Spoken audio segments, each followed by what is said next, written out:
Could you love me one more time? Jordi, how you doing? Good. Yeah, I haven't got too. I've hurt my back, and I've actually lost. I have a fake tooth, Show and, me. and I've lost it, How'd you do that? and I can't get it fixed because we're like in like a mild lockdown now in Perth, so I can't get it put back in till like next Monday. Did this happen in the same incident that you hurt your back? No, it didn't. It didn't. But it was just like one thing after the other. It was pretty funny. Talk me through each. What were you doing to hurt your back? I hope it was rowdy. And number two, how'd you get your tooth knocked out again? My teeth like come out maybe once every 2 to 3 years because they're just like glued in. My tooth comes out, and so it was just that time that it's sort of been chomping on things for too long, and it lets go. And then I hurt my back hanging some festoons up a ladder. I think that's how I did it.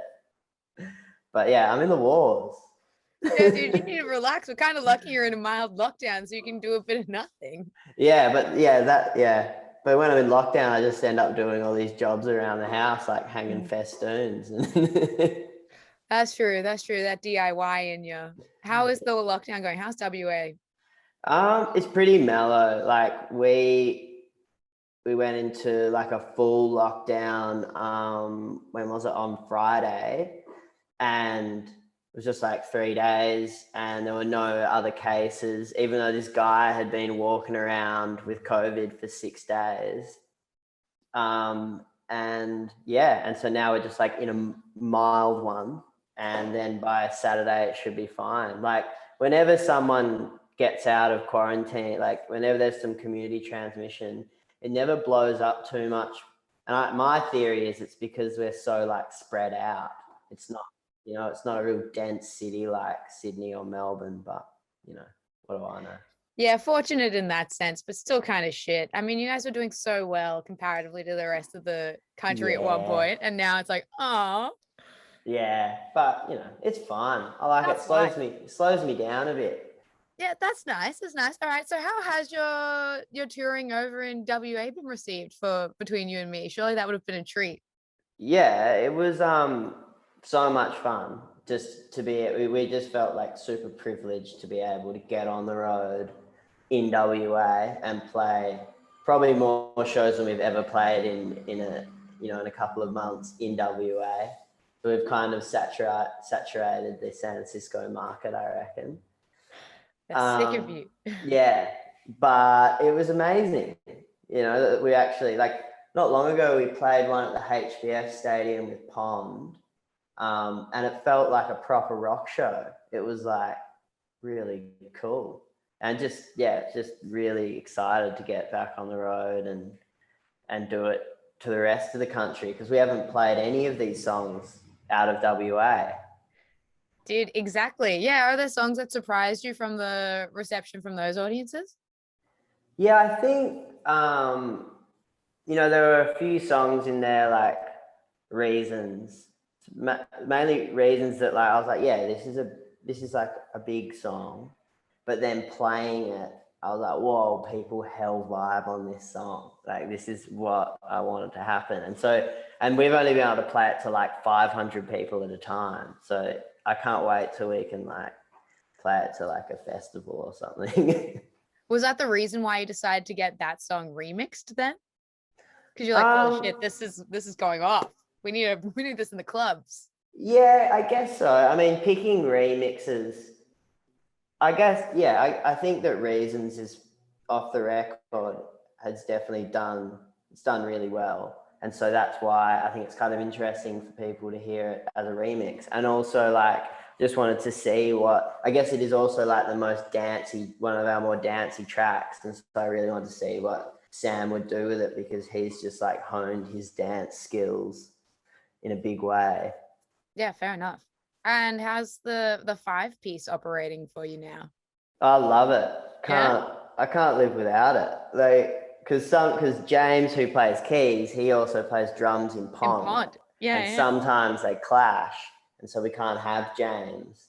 And I just can't live with it. I'm just like, no, Pick my come, band over your own. come and play with us.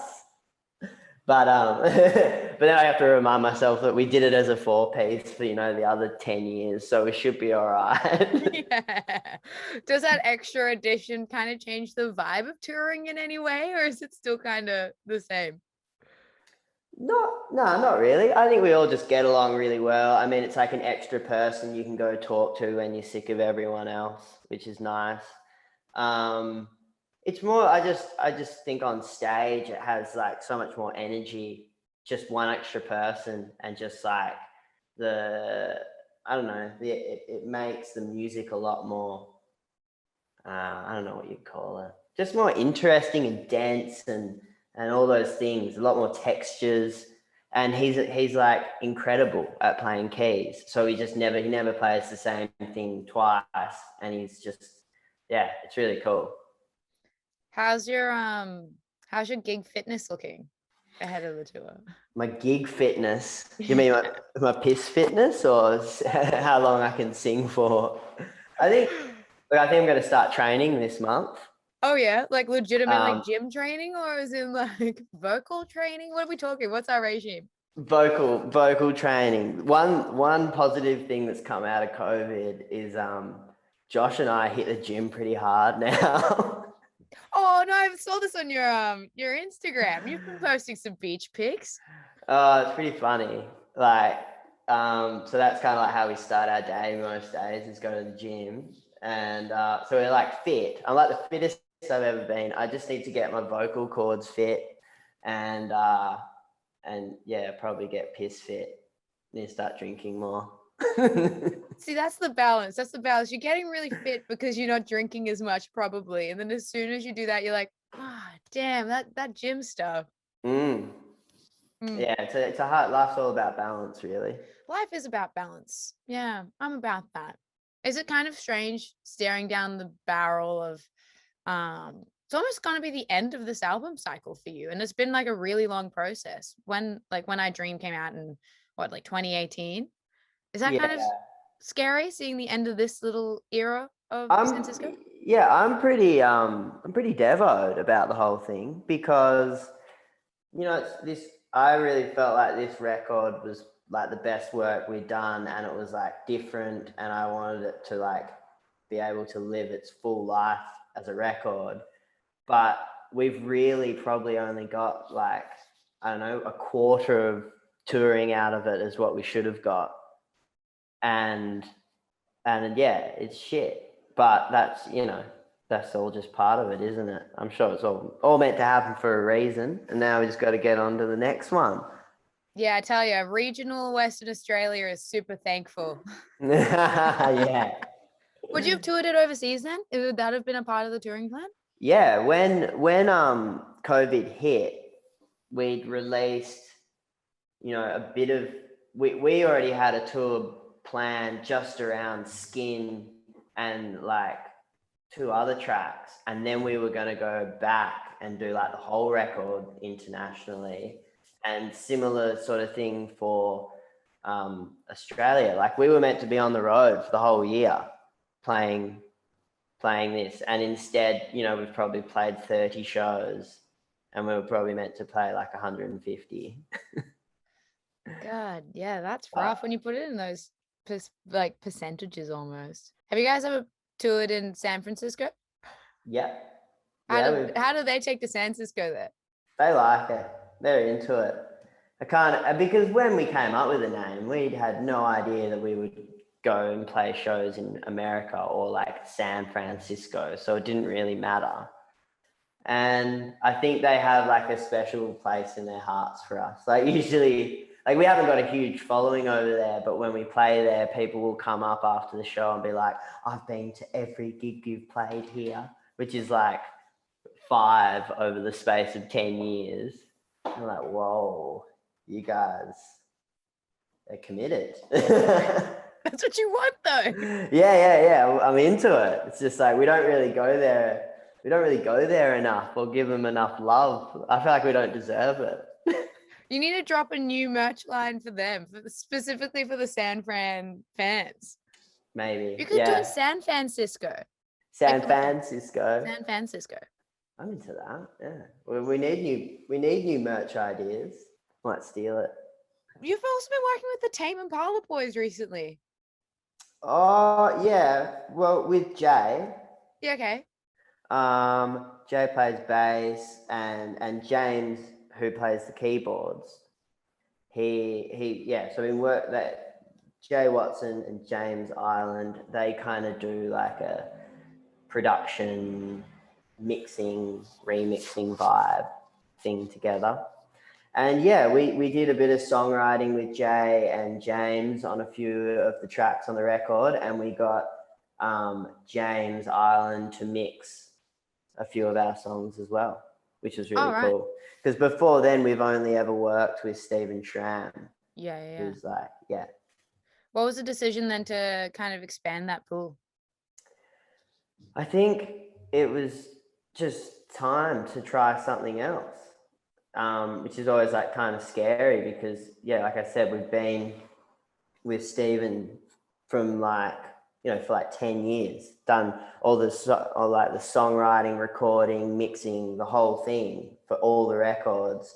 And I think we were just like, let's just try, still we wrote a lot of the stuff with Stephen and he mixed quite a bit of the record, but we just wanted to sort of spread our wings a bit and be like, we know these songs are good. Let's see what happens if we get someone else to mix them and see like what sort of, colors and feelings that brings to the table. When you did that, did you give the songs to like both, like Stephen and James, or was that like you just stick to them? I think for a couple we did, and then even other people, like we actually sent the songs. There was one song, forgotten what it was. Maybe it was like On the Line or Reasons. We sent to like 4 different people to mix as like and then we got them back and we were like, no, I like that one and that one. And we like sent it back again with revisions. And then we were like, nah, we're going to go with that. So we kind of like, because we also got Chris Cody to do a bit of mixing, and that's how we kind of narrowed it down to him. But yeah, it was. I think it was more just an exercise that we kind of had to do, and I'm happy that we did it, just to sort of spread our wings and try new things. Yeah, after a decade, you want to keep reinventing that wheel for sure. Keep it spicy up in there. Are there any other collabs you're sitting on then? No other collabs. I mean, we haven't gone into the studio to like write yet, but when that happens, I think we are going to start like we'll get some ideas down, and then we might sort of team up with a few of our musically inclined friends and and see what we can make. Musically inclined friends. I was really hoping you'd grab your accounting friends for this project. Yeah, Jordi. Yeah. Okay, so how's album number 5 looking? Just in the early. It's really, it's like it's a tiny little nothing right now. It's just like it's a bunch of voice recordings on a phone and a few Pro Tools sessions, but nothing. We haven't really jumped into it yet fully, but it's going to be happening very soon. Probably after this tour, I reckon, or on this tour. That's fair. As you said, taking the time to slow down. I respect that. Yeah, and it's hard. I found it really hard to get onto the next, because my whole process is you write the song, you release the song, you play it, you watch people react to it, and you go, okay, that was interesting. This is what people are into. This is what I really like. Let's go back and do that. And I haven't been able to like do that last bit, which is play it to the people and get that direct feedback to then like be inspired to go back in and make other stuff. it's kind of just like looking at Spotify numbers and being like, okay, well, they like that song about that much more than the other song. And then having to go from there, it's just like a bit, I don't know, it's not super inspiring. It feels like the circle hasn't been finished Yeah. like it usually is. Yeah, well, at the end of the tour, hopefully that kind of solidifies it a little bit more. That's interesting that you come from like such like not an audience demand perspective, but you know, a lot of artists are just like, fuck it, this is what I feel like writing about, which is obviously a arm of your writing process. But then you also really take into account what's hitting. You also mentioned last time though we spoke that you found it kind of difficult to write happy songs. Is that still the case? Yeah. Yeah, I think it's, yeah. I mean, people would argue that all of our songs are cheesy, but I think happy songs, it's really hard to not make them cheesy. And I usually like writing songs when I'm feeling really shit about something, or I'm observing something really shit. And also, I think a big part of why I like writing music and playing music is to like reach, without sounding like a dickhead, reach out to people and be like, hey, you're having a shit time, don't worry about it, listen to this song, everyone's having a shit time. And that's why like I write songs that I just like play by myself, or like I'll play on solo shows and shit. But for Cisco, the whole, what I get my kicks out of is when people are getting kicks out of it. And I think when you can connect with people on that hell shit dark level, it's super like nice. That's totally it though. That's just music, right? It's just teaching everyone that, you know, we're all humans, just like bags of meat on this rotating rock, and that it's all a universal feeling rather than a, you know, Yeah, people just want to be heard. It's nice I having it know. reflected back. Yeah, and just, you know, listening to music when you're going through something, it's often listening to music is just like the best thing. Therapy. Yeah. Writing music's good therapy too. Yeah, 100%. We like real therapy too. Yeah. Where before I let you go, Jordi, what's coming up in Western Australia at the moment? What bands are you into? What artists might I not have heard of that you're vibing? Who's local? Loud and local. Haven't been in the music world recently, but I like Noah Dylan. Oh yeah, you've got him along for your Frio show. Yeah, Jaguar. I've been wanting to get him on for ages. I've just been like watching him sort of grow and do his thing, and I reckon he's got a really good vibe. Take him under your wing. Yeah, well, no, I'm not taking him under my wing, but He's already flying. yeah, he's doing it himself. He knows what's up. I just like how I love his songwriting. I love the lyrics that he uses and his whole energy. And he's also just like a lovely dude. He went to like a school that a bunch of my friends went to, and yeah, I've just sort of like known him for a while. So maybe I'm biased, but I think he's doing great. And yeah, fuck, I can't really think of, I haven't gone and seen live music for so long. That's totally fair. Yeah, because our local venue like has kind of been like shutting down because they can't really run with like 50% capacity. It's just like not enough people to open the doors. So that's, yeah, like hasn't really been happening. But I'll have to think of some more people and send them to you. Please make us a little At a playlist. blank. Yeah. I look forward to it.